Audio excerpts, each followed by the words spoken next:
Chapter 3. The Madness from the Sea.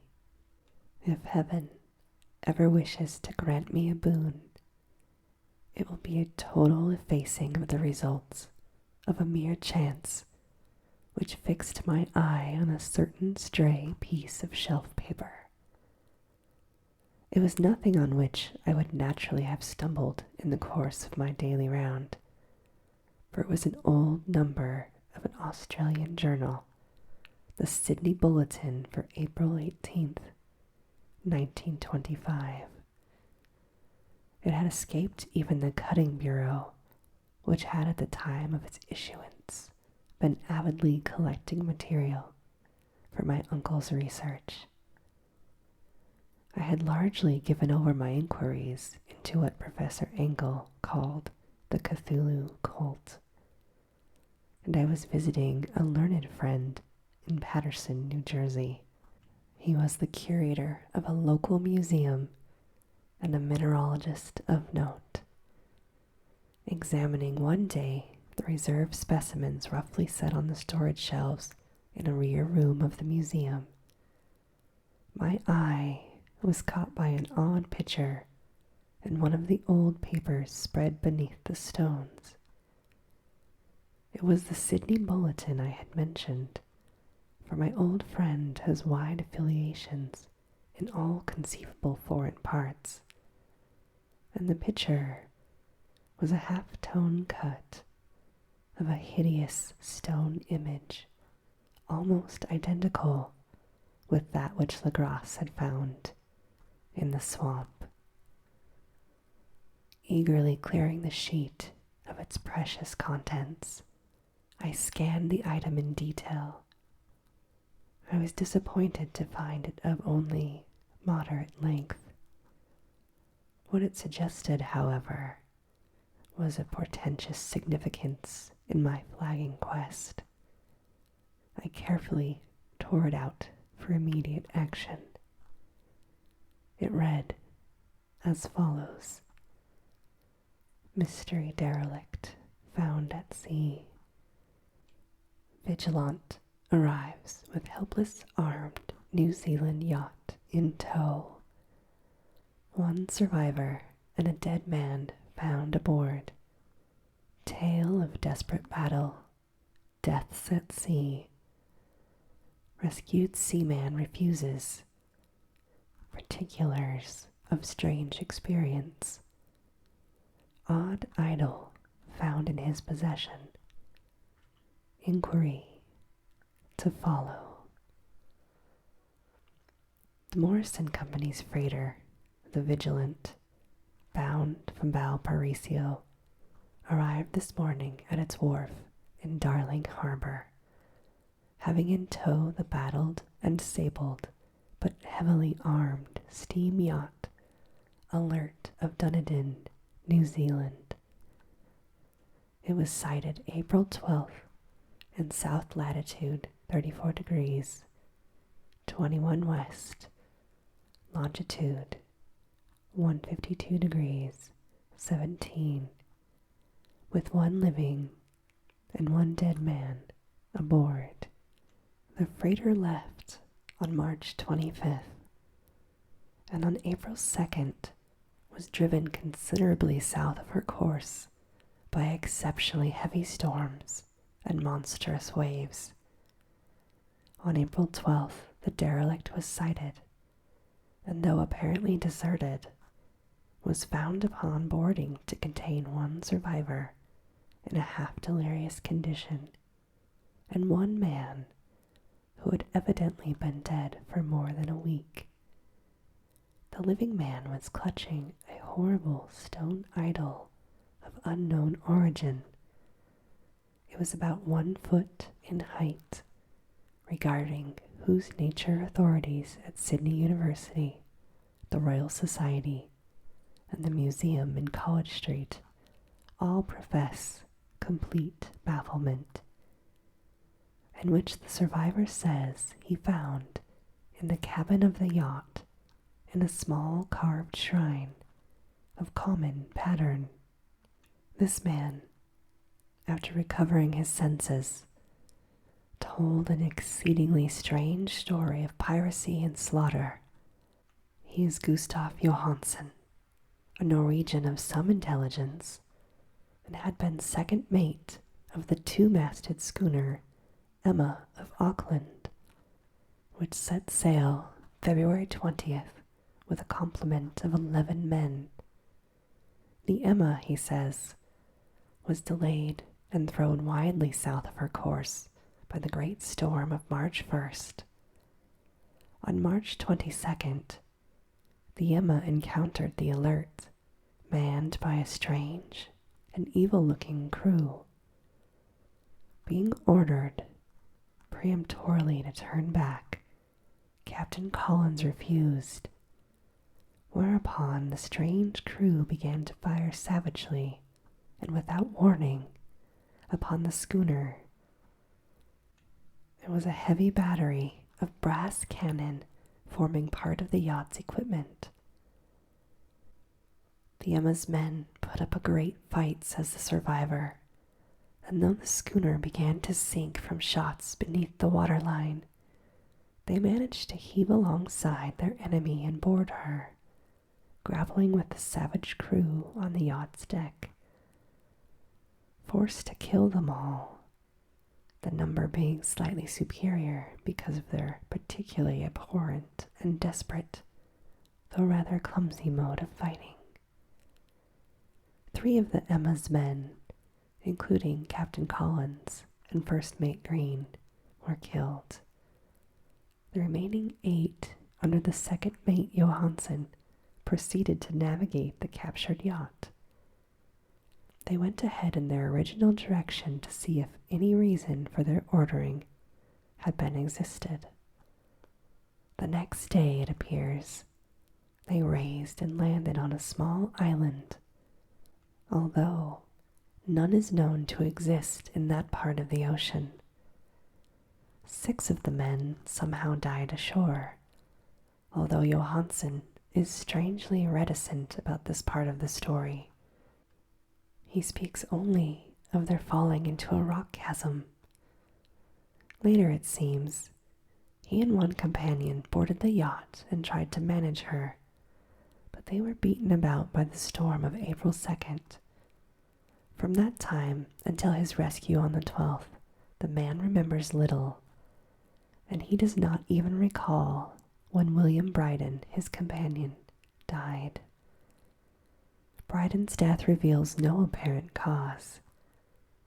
It was probably due to excitement or exposure. Cable advices from Dunedin report that the Alert was well known. There was an island trader, and it bore an evil reputation along the waterfront. It was owned by a curious group of half-castes whose frequent night trips to the woods attracted no little curiosity. It had set sail in great haste just after the storm and earth tremors of March 1st. Our Auckland correspondent gives the Emma and her crew an excellent reputation, and Johansen is described as a sober and worthy man.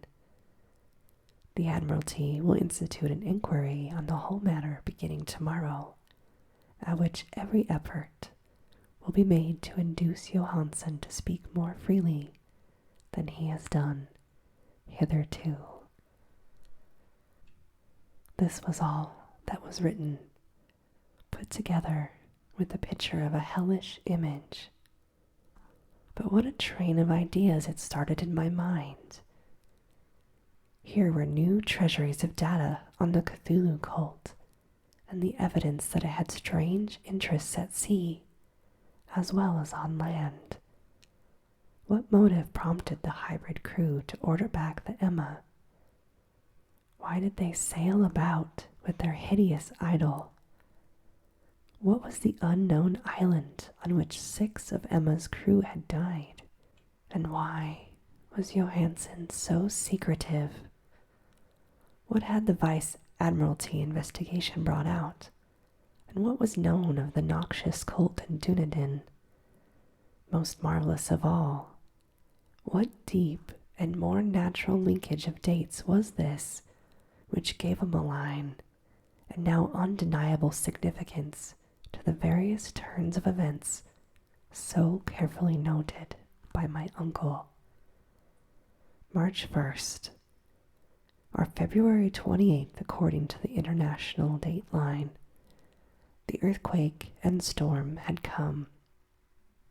From Dunedin, the Alert and her noisome crew had darted eagerly forth, as if imperiously summoned, and on the other side of the earth, poets and artists had begun to dream of a strange, dank, cyclopean city, whilst a young sculptor had molded in his sleep the form of the dreaded Cthulhu. March 23rd, the crew of the Emma landed on an unknown island and left 6 men dead.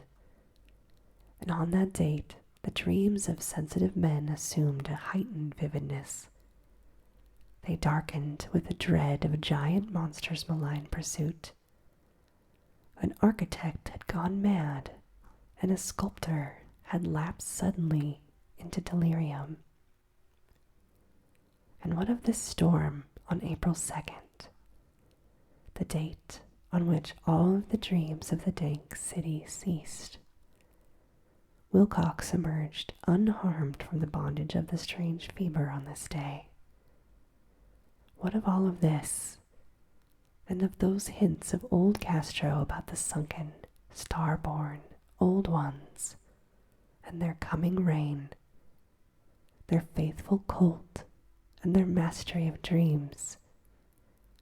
Was I tottering on the brink of cosmic horrors beyond man's power to bear? If so, they must be horrors of the mind alone, for in some way, the 2nd of April had put a stop to whatever monstrous menace had begun its siege on mankind's soul. That evening, after a day of hurried cabling and arranging, I bade my host adieu.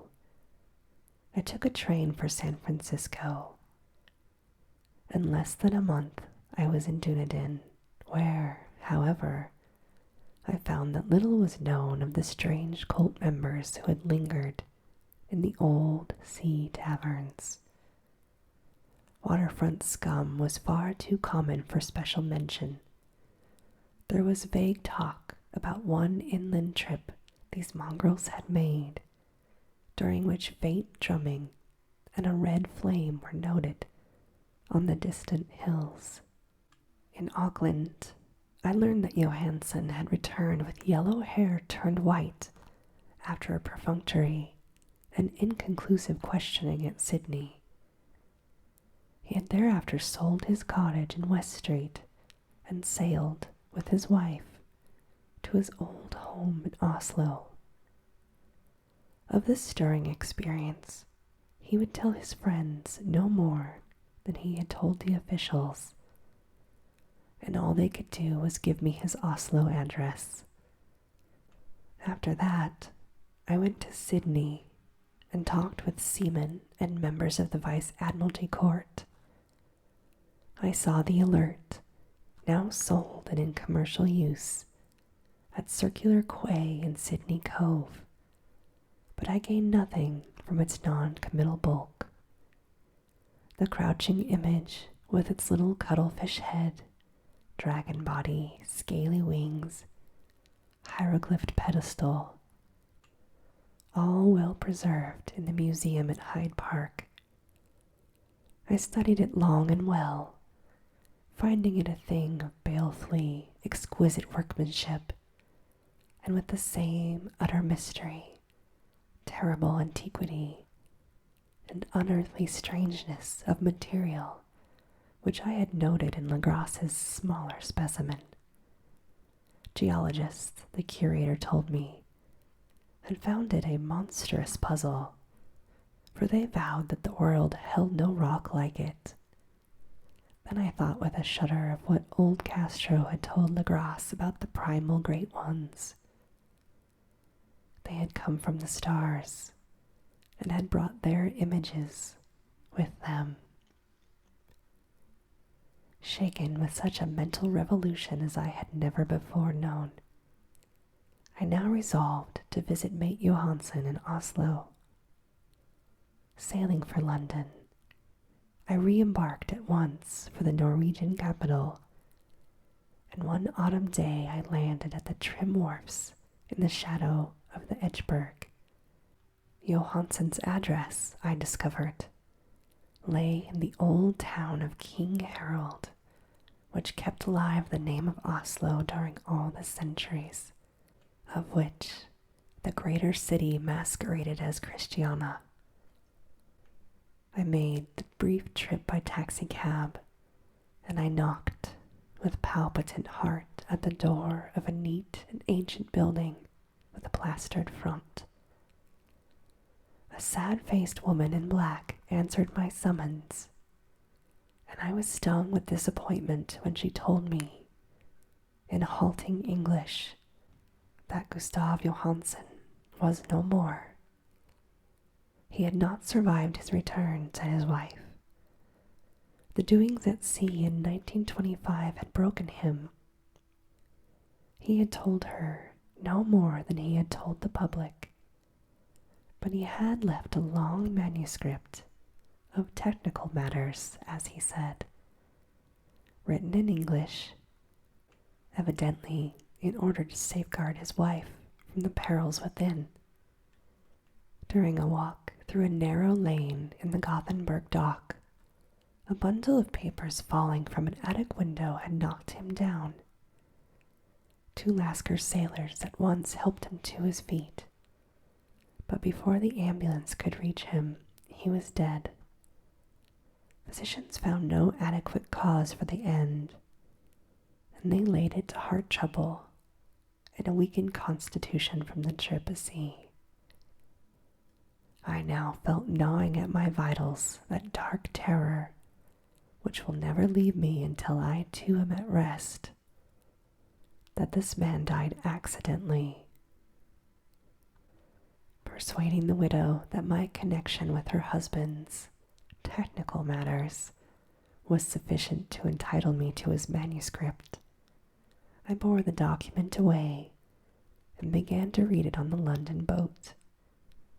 It was a simple, rambling thing, a naive sailor's effort at a post facto diary, and strove to recall day by day that last awful voyage. I cannot attempt to transcribe it verbatim in all its cloudiness and redundance, but I will tell you it's just enough to show why the sound of the water against the vessel's sides became so unendurable to me that I stopped my ears with cotton. It turns out that Johansen did not know quite all, even though he saw the city and the thing. But I shall never sleep calmly again when I think of the horrors that lurk ceaselessly behind life in time and space. Those unhallowed blasphemies from elder stars which dream beneath the sea, known and favored by a nightmare cult, ready and eager to loose them on the world whenever another earthquake shall heave their monstrous stone city again to the sun and the air. Johansen's voyage had begun just as he told to the Vice Admiralty. The Emma, in ballast, had cleared Auckland on February 20th, and had felt the full force of that earthquake-born tempest, which must have heaved up from the sea bottom the horrors that filled men's dreams. Once more under control, the ship was making good progress when held up by the Alert on March 22nd. I could feel the mate's regret as he wrote of her bombardment and sinking. Of the swarthy cult fiends on the Alert, he he speaks with significant horror. There was some peculiarly abominable quality about them, which made their destruction seem almost a duty. Johansen shows ingenuous wonder at the charge of ruthlessness brought against his party during the proceedings of the Court of Inquiry. Then, driven ahead by curiosity in their captured yacht under Johansen's command, the men found a great stone pillar sticking out of the sea. As they came upon a coastline of mingled mud, ooze, and weedy cyclopean masonry, which can be nothing less than the tangible substance of Earth's supreme terror, the nightmare corpse city, Rylea, that was built in measureless aeons beyond history, built by vast, loathsome shapes that seeped down from the dark stars. There lay great Cthulhu and his hordes, hidden in green, slimy vaults, and sending out last, after cycles incalculable, the thoughts that spread fear to the dreams of the sensitive and called imperiously to the faithful to come on a pillaging of liberation and restoration. All this Johansen did not suspect, but God knows he saw soon enough. I suppose that only a single mountain top, the hideous, monolith-crowned citadel whereupon great Cthulhu was buried, actually emerged from the waters. When I think of the extent of all that may be brooding down there, I almost wish to kill myself forthwith. Johansen and his men were awed by the cosmic majesty of this dripping Babylon of elder demons. They must have guessed without guidance that it was nothing of this or of any sane planet. Amazement at the unbelievable size of the greenish stone blocks, the dizzying height of the great carven monolith, the stupefying identity of the colossal statues, the strange image found in the shrine on the alert. All of this is poignantly visible in every line of the mate's frightened description. Without knowing what futurism is like, Johansen achieved something very close to it when he spoke of the city.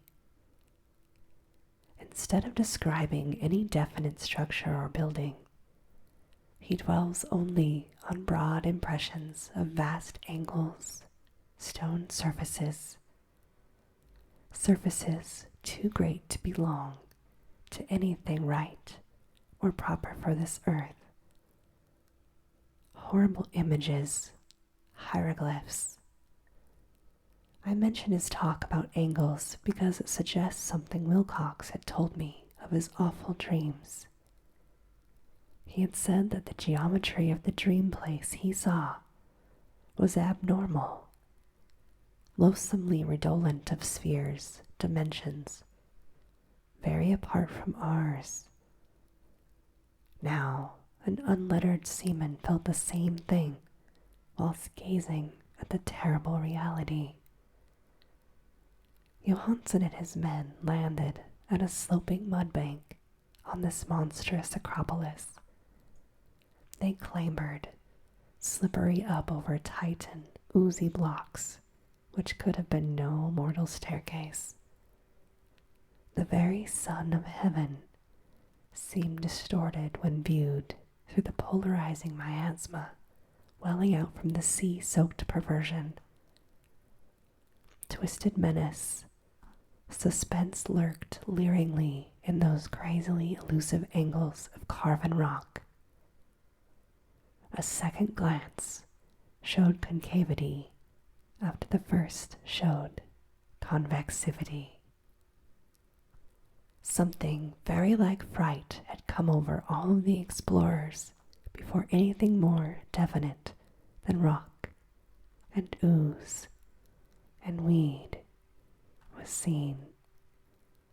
Each would have fled had he not feared the scorn of the others, and it was only half-heartedly that they searched, vainly as it proved, for some portable souvenir to bear away. It was Rodriguez the Portuguese who climbed up the foot of the monolith and shouted about what he had found. The rest followed him and looked curiously at the immense carved door with the now familiar squid dragon. It was, Johansen said, like a great barn door, and they all felt that it was a door because of the ornate lintel, threshold, jambs all around, although they could not decide whether it lay flat like a trapdoor or slantwise like an outside cellar door. As Wilcox would have said, the geometry of the place was all wrong. One could not be sure that the sea and the ground were horizontal, hence the relative position of everything else seemed phantasmally variable. Bryden pushed at the stone in several places without result. Then Donovan felt over it delicately around the edge, pressing each point separately as he went. He climbed along the grotesque stone molding. The men stood in wonder at how any door in the universe could be so vast. Then, very softly and slowly, the acre-great panel began to give inward at the top, and they saw that it was balanced. Donovan slid, or somehow propelled himself down, and rejoined his fellows. Everyone watched the strange recession of the monstrously carven portal. In this fantasy of prismatic distortion, it moved in a diagonal way. All the rules of matter and perspective seemed upset. The aperture was black with a darkness almost material. This seemed a positive quality, for it obscured such parts of the inner walls as ought to have been revealed. It actually burst forth like smoke from its aeon-long imprisonment, visibly darkening the sun as it slunk away into the shrunken and gibbous sky with flapping, membranous wings. The odor arising from the newly opened depths was intolerable. At length, the quick-eared Hawkins thought he heard a nasty, slopping sound down below. Everyone listened, and everyone was listening still when it lumbered slobberingly into sight. It groped and squeezed its gelatinous green immensity through the black doorway. It came into the tainted outside air of that poisoned city of madness. Poor Johansen's handwriting almost gave out when he wrote this. Of the 6 men who never reached the ship, he thinks 2 perished of pure fright of that accursed instant. The thing cannot be described. There is no language for this shrieking and immemorial lunacy, such eldritch contradictions of all matter, force, and cosmic order. A mountain walked. The mountain stumbled. God, what wonder that across the earth a great architect went mad. Poor Wilcox raved with fever in that telepathic instant. The thing of the idols, the green, sticky spawn of the stars, had awakened to claim his own. The stars were right again, and what an age-old cult had failed to do by design, a band of innocent sailors had done by accident. After who knows how many years, great Cthulhu was loose again, and he was ravenous with delight. 3 men were swept up by the flabby claws before anybody turned. God rest them, if there be any rest in the universe. They were Donovan, Guerrera, and Engstrom. The men were plunged frenziedly over endless vistas of green-crusted rock to the boat. Johansen swears he was swallowed up by an angle of masonry which shouldn't have been there, an angle which was acute but behaved as if it were obtuse. Only Bryden and Johansen reached the boat, and they pulled desperately for the Alert as the mountainous monstrosity flopped down the slimy stones. It hesitated, floundering at the edge of the water. Steam had not been suffered to go down entirely, despite the departure of all hands for the shore, and it was the work of only a few moments of feverish rushing up and down between wheels and engines to get the Alert under way. Slowly, amidst the distorted horrors of that indescribable scene, she began to churn the lethal waters. On the masonry of that charnel shore that was not of earth, the Titan thing from the stars slavered and gibbered like Polypheme cursing the fleeing ship of Odysseus. Then, bolder than the storied Cyclops, great Cthulhu slid greasily into the water and began to pursue with vast wave-raising strokes of cosmic potency. Bryden looked back and went mad, laughing shrilly as he kept, and laughing at intervals until death found him one night in the cabin. Johansen wandered deliriously for days. But Johansen was not given out yet. Knowing that the thing could surely overtake the Alert until steam was fully up, he resolved on a desperate chance. He set the engine for full speed, ran lightning-like on deck, and reversed the wheel. There was a mighty eddying and foaming in the noisome brine, and as the steam mounted higher and higher, the brave Norwegian drove his vessel head on against the pursuing jelly, which rose above the unclean froth like the stern of a demon galleon. The awful squid head with writhing feelers came nearly up to the bowsprit of the sturdy yacht, but Johansen drove on relentlessly.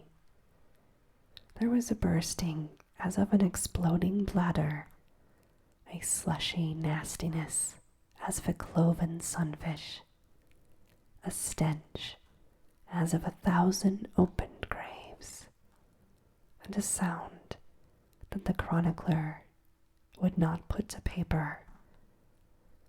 For an instant, the ship was befouled by an acrid and blinding green cloud, and there was only a venomous, seething astern, where, God in heaven, the scattered plasticity of that nameless sky spawn was nebulously recombining in its hateful, original form.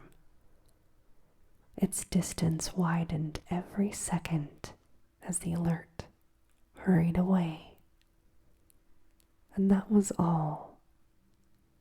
After that, Johansen only brooded over the idol in the cabin and attended to a few matters of food for himself and the laughing maniac by his side. He did not try to navigate after the first bold flight, the encounter had taken something from his soul. Then came the storm of April 2nd, and a gathering of clouds about his consciousness.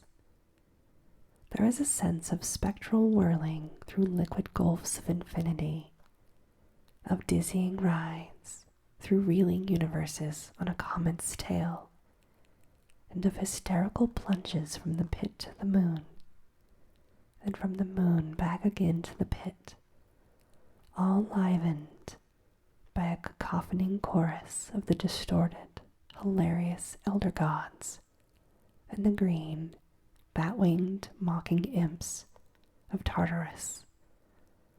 Out of that dream came rescue, the vigilant, the Vice-Admiralty Court, the streets of Dunedin, the long voyage back home.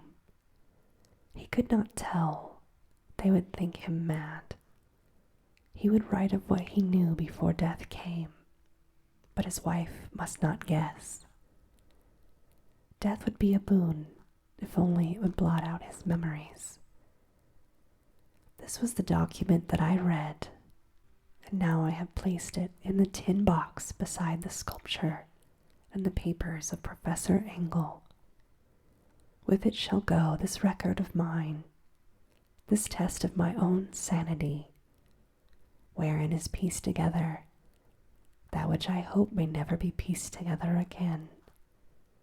I have looked upon all that the universe has to hold of horror, and even the skies of spring, and the flowers of summer.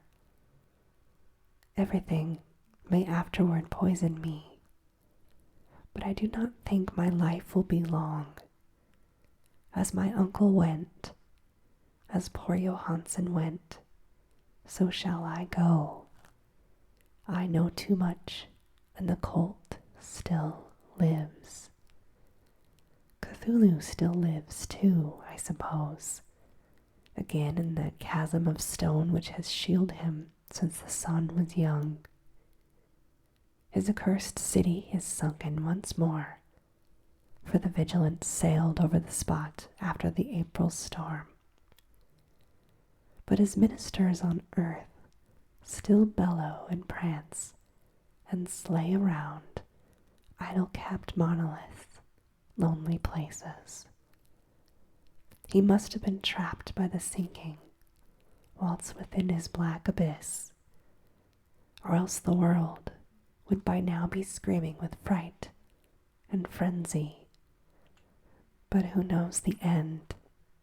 What has risen may sink, and what has sunk may rise. Loathsome waits and dreams in the deep. Decay spreads over the tottering cities of men. A time will come, but I must not and cannot think of it. Let me pray that, if I do not survive this manuscript, my executors may put caution before audacity and see that it meets no other eye. The end. Thank you for listening, my darling. Have very sweet and creepy dreams.